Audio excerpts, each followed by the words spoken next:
qui vivent inconsciemment, sans lumière, sans amour, passent leur temps à devenir, à déverser autour d'eux des pensées, des sentiments tellement malpropres, tellement pollués, que l'atmosphère de la Terre rassemble à un marécage où toutes sortes de bestioles, microbes, grenouilles, têtards sont en train de grouiller. Une ville n'est rien d'autre qu'un marécage où tous les gens projettent leur maladie, leur haine, leur sensualité, leur méchanceté, leur jalousie, leur cupidité. Évidemment, ils ne le voient pas, mais s'ils étaient un peu clairvoyants, ils verraient des formes horribles, noires, gluantes, sorties des humaines et s'accumuler dans les couches de l'atmosphère. Donc, si les humains, conscients de la réalité des choses, prenaient des précautions pour produire moins de saleté et de dégâts, et se décidaient à travailler pour remplir l'espace de pensée pure, lumineuse, bienfaisante, toutes ces ondes purificatrices qui se propagent seraient une bénédiction pour l'humanité.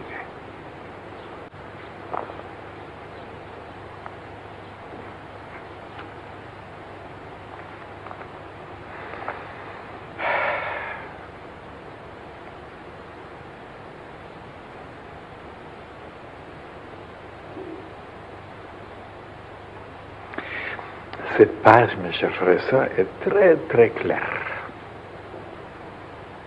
Elle ne demande pas même d'explication.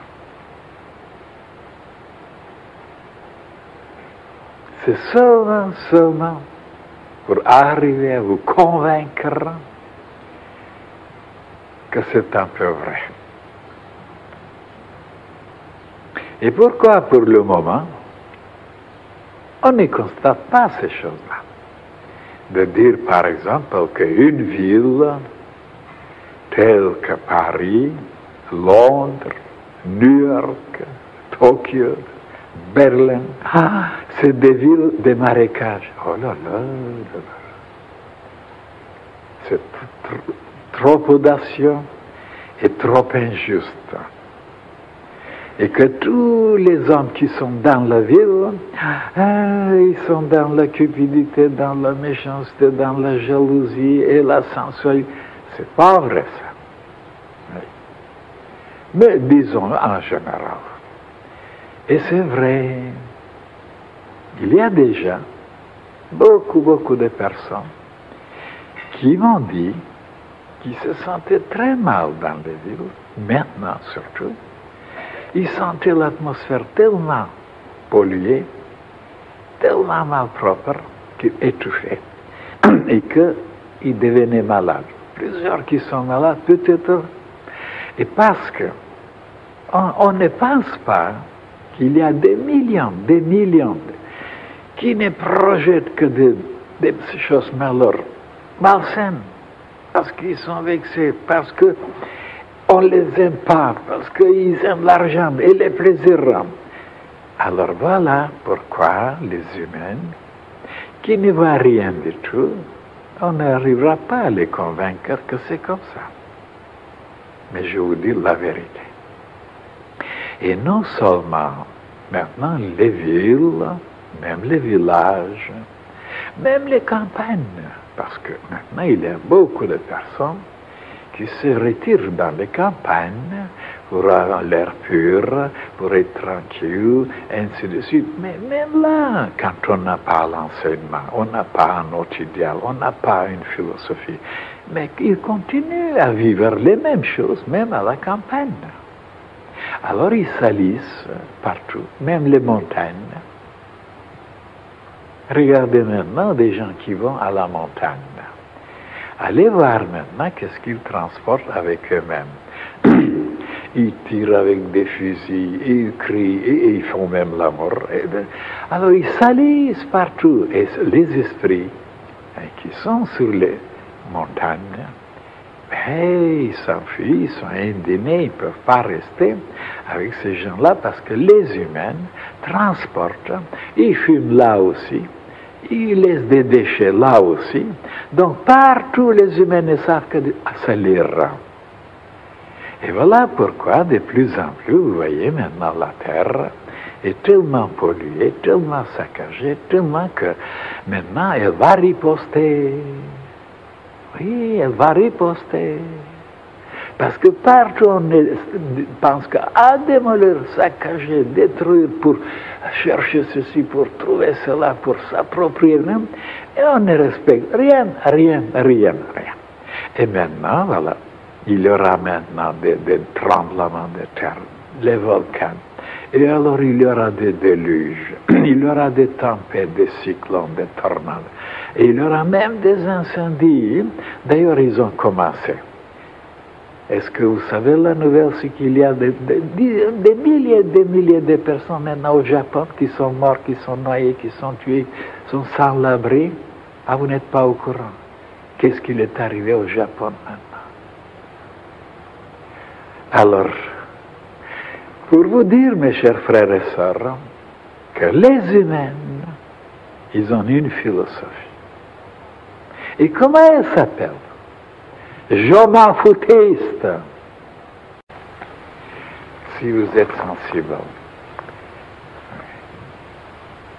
Mais tous ces millions de personnes qui fomentent, qui projettent, mais des choses nauséabondes.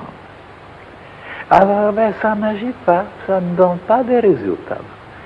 Et comment ça agit sur toutes les consciences? Et c'est pourquoi les gens se sentent déjà, ils dégringolent, ils descendent, ils s'engourdissent, ils s'affaiblissent. Parce que, il y a des années, je vous ai prédit ça, des années.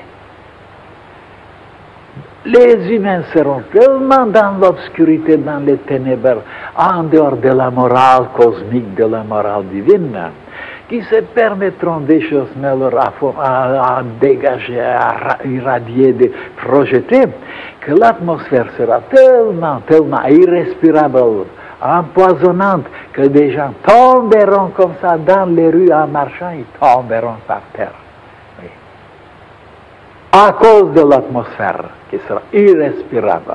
Et ceux qui ne sont pas préparés à résister, hein, vous verrez ce que je vous dis. Tout ce que je dis se réalise tôt ou tard. Oui. D'ailleurs, ça marche dans cette direction-là. Oui. Empoisonnant. Pourquoi? Parce que les humains, ils ont le droit d'émaner tout ce qui est le plus diabolique. Ils ont le droit. Ils pensent qu'ils sont dans le vrai. De tuer, de massacrer, de détruire. Ils ont le droit, parce que ça leur plaît. Mais alors, si ça continue, et vous verrez, même la troisième guerre.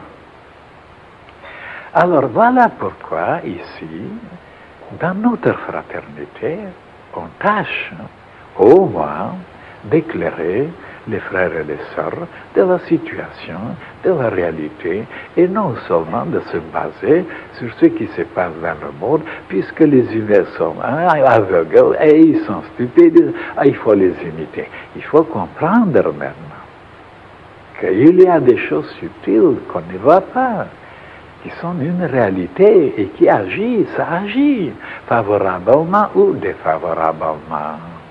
Pourquoi nous ne devons pas devenir un centre, une source qui purifie, et qui sanctifie, qui guérit, qui anime, qui illumine? Pourquoi? C'est ça la chose la plus glorieuse, de se consacrer à une idée pareille, à une tâche pareille. Mais il n'y a rien de plus glorieux. De travailler d'une telle façon, de penser de telle façon, d'agir de telle façon, de parler de telle façon, que toute cette atmosphère ici soit tellement bénéfique, tellement lumineuse, tellement ressuscitante, tellement extraordinaire, que les humains commencent à comprendre que c'est divin, que c'est le paradis, que c'est céleste, que c'est Shambhala, et ainsi de suite, que c'est l'âge d'or. Voilà. Pourquoi on n'a pas cette idée